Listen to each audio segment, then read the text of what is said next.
सारी सृष्टि जलमयी हो जाती है। सभी द्वीप महाद्वीप भारत को छोड़ करके साफ समंदर के अंतराल में समा जाते हैं। भले पृथ्वी के दो देशांतर के ऊंचे ऊंचे पहाड़ ही क्यों न हो, वो भी कहां समा जाते? समुद्र के अंतराल में समा जाते। थोड़ा सा हिस्सा बचता है भारत का, उसमें भी एक चोटी है जो संसार की सबसे ऊंची चोटी कही जाती है, एवरेस्ट। वो एवरेस्ट है।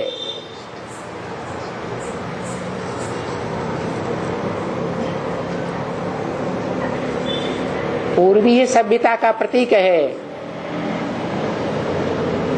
जहां से ज्ञान सूर्य उदय होता है।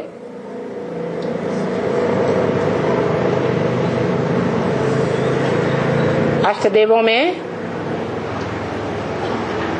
एक देव माना जाता है, जहां शंकर की मूर्ति रखी है, उस दिशा को ईशान कोण कहते हैं। कौन सा कोण? ईश्वर का कोण,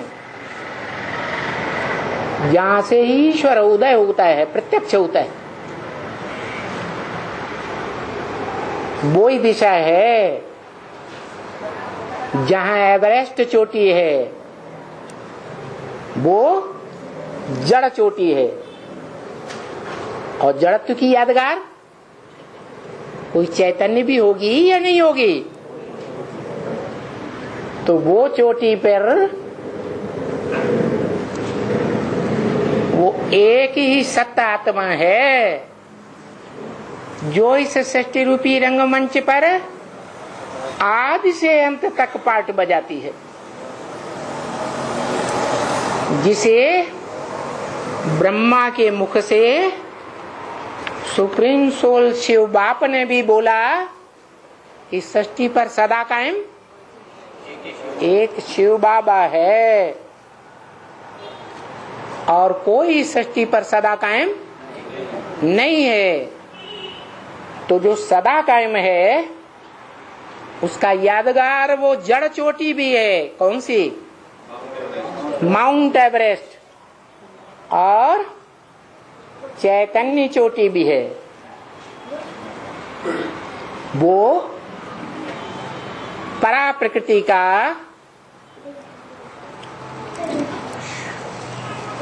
यादगार है।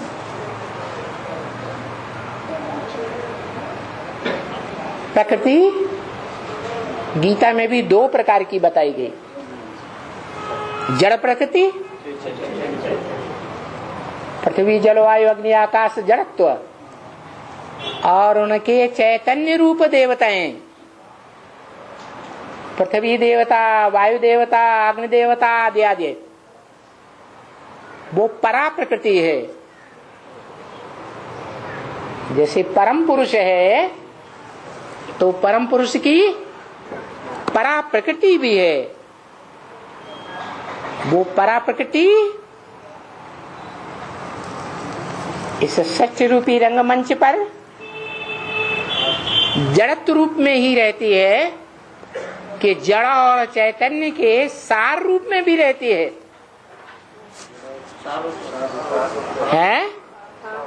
जड़ का भी सार रूप लिंग और चैतन्य का भी सार रूप बिंदु, जिसका सात्विक यादगार सोमनाथ के मंदिर में बनाया गया था।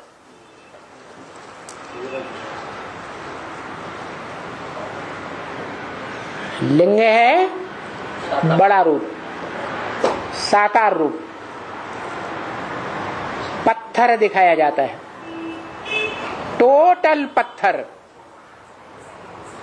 और उसके बीच में हीरा। हीरो पाटधारी, वो हीरो पाटधारी शिव है या नहीं?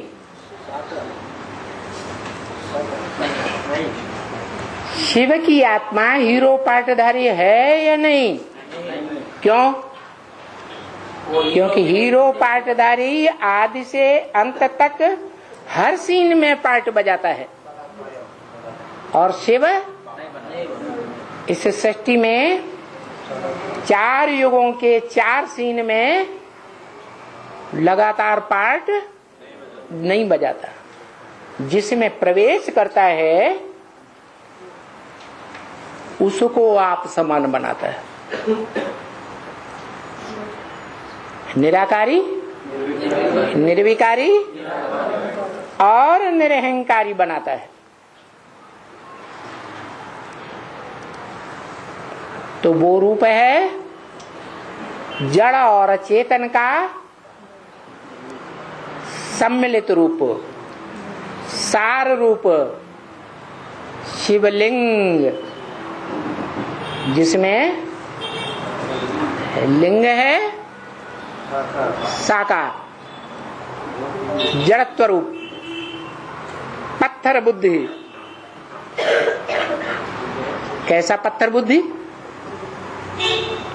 जैसे आज की दुनिया के बड़े बड़े वैज्ञानिक एटम बम बनाने वाले इतने पत्थर बुद्धि हैं कि जिस डाल पर बैठे हुए हैं उसी डाल को काटते हैं, जिस वृक्ष पर बैठे हुए हैं उसी वृक्ष को नष्ट करने का बारूद तैयार कर लेते हैं। तो चैतन्य बुद्धि है या पत्थर बुद्धि है? और इतना ही नहीं, उन पत्थर बुद्धियों का भी बाप है कोई।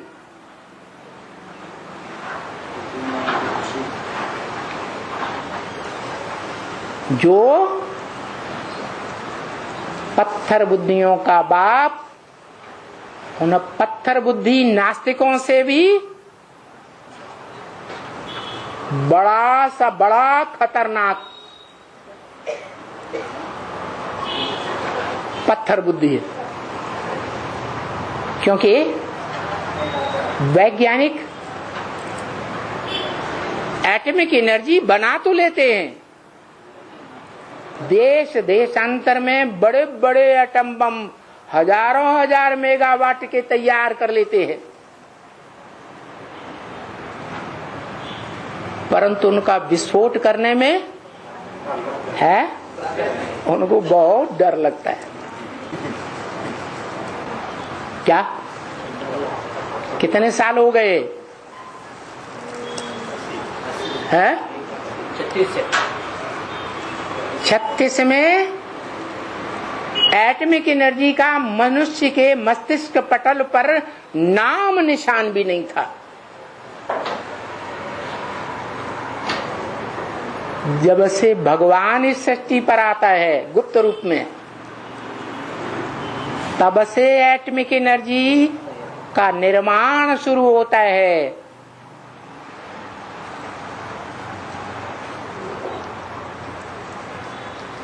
प्लानिंग शुरू होती है और उसका छोटे से छोटा रूप 20 मेगावाट की 2 बम्बियां नागासाकी और हिरोशिमा पर डाली जाती है। हद में भी और बेहद ब्राह्मणों की दुनिया में भी जो हीरो की क्षमा थी वो नष्ट हो जाती है। टूट गई है माला, मोती बिखर गए, 2 दिन रहकर वो हीरे साथ साथ पता नहीं कहां चले गए।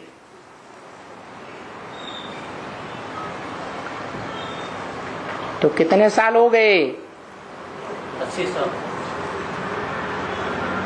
इतने वर्षों के बाद भी जिन वैज्ञानिकों ने हजारों हजार मेगावाट की एटॉमिक एनर्जी तैयार कर ली, वो बेचारे उसे यूज करने में, विस्फोट करने में असमर्थ हैं, डरपोक बन जाते हैं।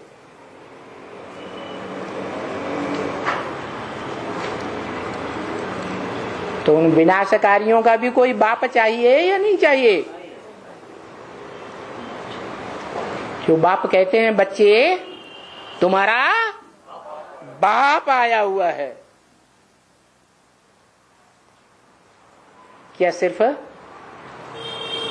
सूर्यवंशी रुद्रमाला के मणकों से ही कहते हैं? 500 करोड़ मनुष्य आत्माएं हैं या नहीं है? उनसे नहीं कहते हैं, है? 500-700 करोड़ जो मनुष्य आत्माएं हैं वो भी तो आत्माएं हैं ना, उनसे नहीं कहते हैं, है? उनसे नहीं कहते। उनका बाप नहीं आया हुआ, उनका बाप भी आया हुआ, लेकिन कौन कहते हैं? कौन सी आत्मा कहती है कि तुम्हारा बाप आया हुआ है? दादा लेकर आज ब्रह्मा कहता है? जब सृष्टि का विनाश होगा तो दादा लेखराज ब्रह्मा की आत्मा जीवंत रहेगी? रहेगी? नहीं रहेगी। तो कौन कहता है? मनुष्य सृष्टि का बाप है, जो परम ब्रह्म के रूप में ब्रह्मा है, वो ब्रह्मा वाली आत्मा कहती है क्या कि अभी तो मेरा माँ का पार्ट है। पहले पहले बच्चों के सामने परिवार में कौन सा पार्ट धरी आता है? माँ आती है। तो मेरा माँ का पार्ट है, लेकिन सदैव ये पार्ट नहीं रहेगा। क्या? कौन सा पार्ट बन जाएगा? ये आत्मा तो अनेक जन्मों की शूटिंग करने वाली है। तो तुम बच्चों का बाप है। अच्छे से अच्छे वातावरण में, समस्याओं में, अच्छे से अच्छे तुम्हारे कर्मों में भी बाप है, और बुरे से बुरे कर्मों में भी तुम्हारा बाप आया हुआ है कि तुम एटॉमिक एनर्जी बनाए तो सकते हो, संसार की विनाशकारी, सारी दुनिया का विनाश करने वाली चीज बनाए सकते हो, लेकिन तुम्हारे में इतनी हिम्मत नहीं है। इब्राहिम, बुद्ध, क्राइस्ट, गुरु नानक आदि तुम्हारे धर्म पिताओं में भी इतनी हिम्मत नहीं कि वो पुराने संस्कारों का, पुराने धर्मों का, पुराने राज्यों का विनाश कर सके।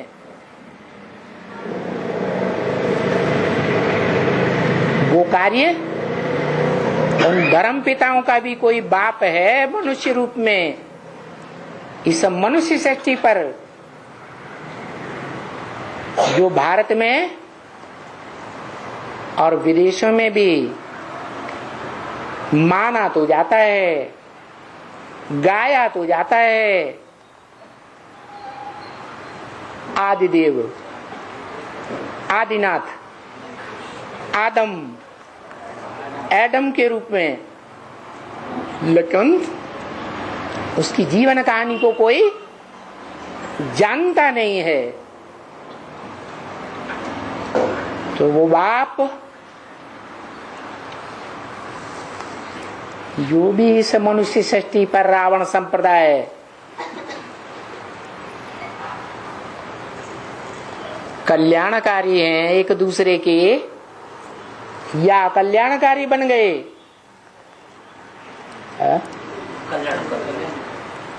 500-700 करोड़ मनुष्य एक दूसरे के कल्याणकारी बन गए, रावण संप्रदाय बन गए। उन सबका विनाश कर देगा। जो बोला बहुत तंग करेंगे तो क्या करूंगा, विनाश कर दूंगा। तो ब्रह्मा के रूप में भी, शंकर के रूप में भी, और माता पिता का जो कॉम्बिनेशन है, ब्रह्मा और आदि पिता दोनों का कॉम्बिनेशन विष्णु, चार भुजाओं वाला नहीं, वो तो कवियों की भाषा है, समझने की बात है। वो विष्णु रूप भी है, नो विषय काल, विषय विकार से विनाश होता है या पवित्रता से विनाश होता है?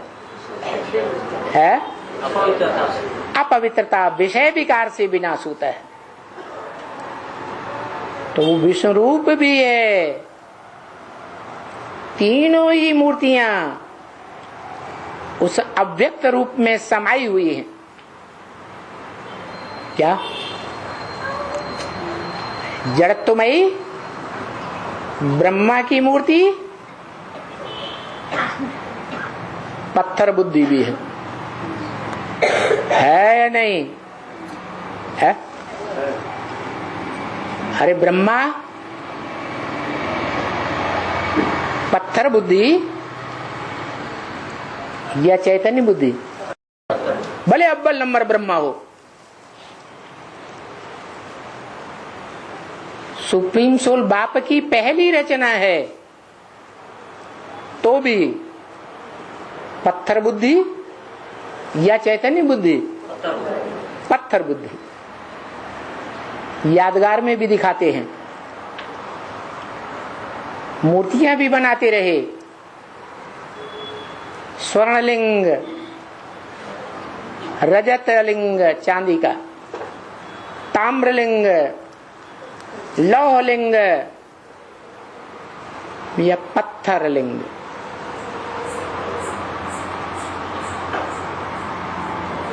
ऐसे पत्थर को क्या बनाता हूं? पारस बुद्धि बनाता हूं। कौन कहता है? शिव बाप कहता है, बनाता है प्रैक्टिकल में। शिव बाप प्रैक्टिकल में बनाने के लिए बैठा रहता है विनाश काल तक है। वो तो कहता है कि मैं आता हूं तो दत्त से तुम्हारी राजधानी स्थापन कर देता हूं, मैं आता हूं तो 1 सेकंड में जनक को जीवन मुक्ति दे देता हूं, कि मैं विनाशकारी हूं। मैं विनाशकारी नहीं हूं, जिस विनाश काल में इस सृष्टि की प्रत्येक मनुष्यात्मा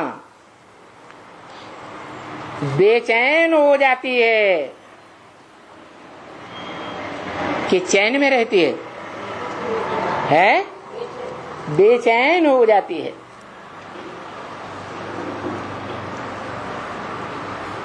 तो मैं विनाश काल तक नहीं रहता हूं। मैं तो कहता हूं जब तुम्हारी राजधानी स्थापन होगी तो विनाश भी स्वतः ही शुरू हो जाता है। तुम्हारी संपूर्ण राजधानी बनेगी तो पुरजोश से संपूर्ण विनाश शुरू हो जाएगा, जोर शोर से चतुर्थ विश्व शुरू होगा। तो बताया वो विनाशकारी मूर्ति कौन सी? शंकर के लिए गाया हुआ है। और शंकर भी विनाशकारी मूर्ति है। मूर्ति माने साकार, तो उसकी साकार कर्मेंद्रियां विनाश करती होंगी, वो विनाश करता नहीं है। असुर संगारणी हाँ, वो विनाश करता नहीं है। जैसा ब्रह्मा मुख से वेदवाणी में बोला क्या कि शंकर सिर्फ गाया जाता है विनाशकारी, परंतु शंकर कोई विनाश थोड़ा ही करता है। शंकर क्या करता है? कुछ भी नहीं, क्योंकि करना धरना इंद्रियों से होता है या बिना इंद्रियों से होता है?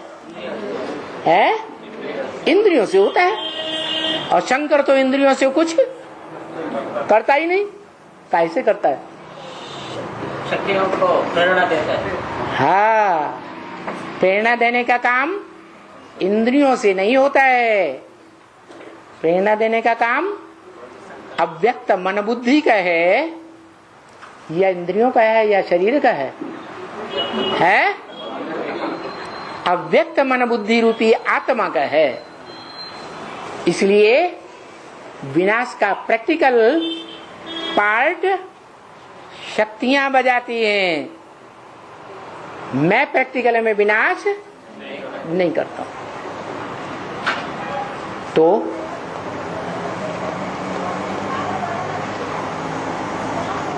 शिवलिंग त्रिमूर्ति कैसे है?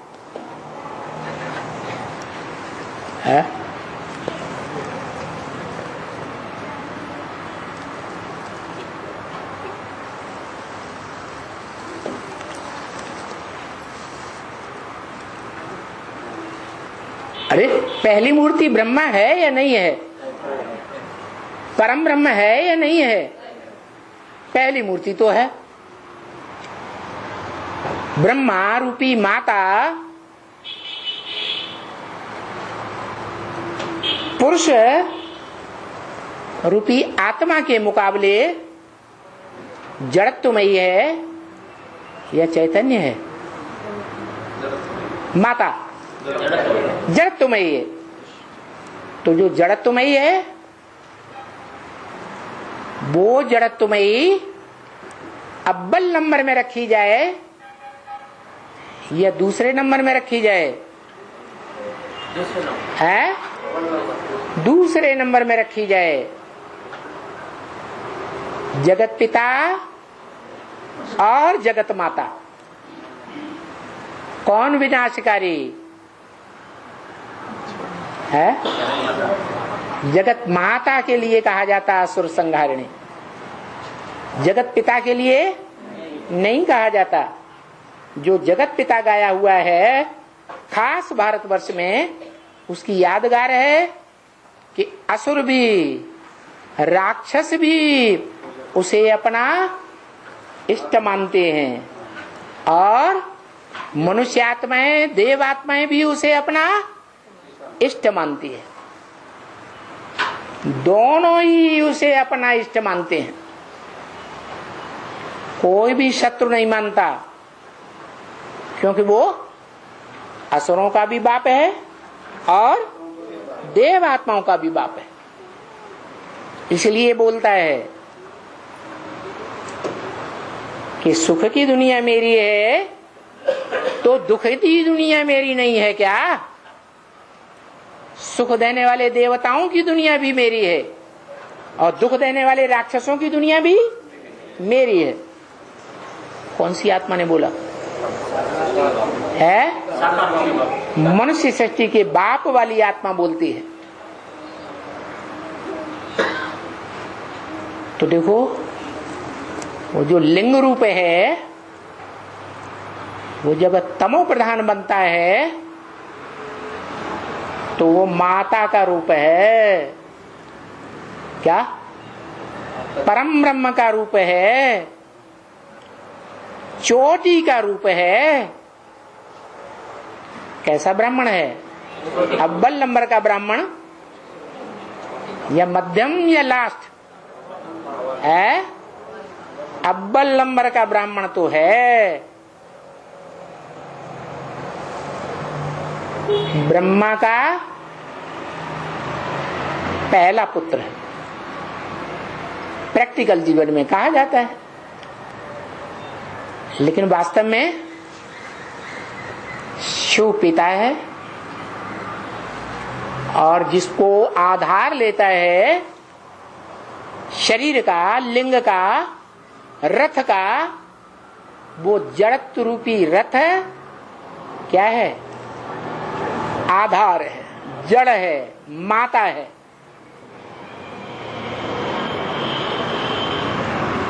तो दोनों का मेल प्रवृत्ति मार्ग कहा जाता है।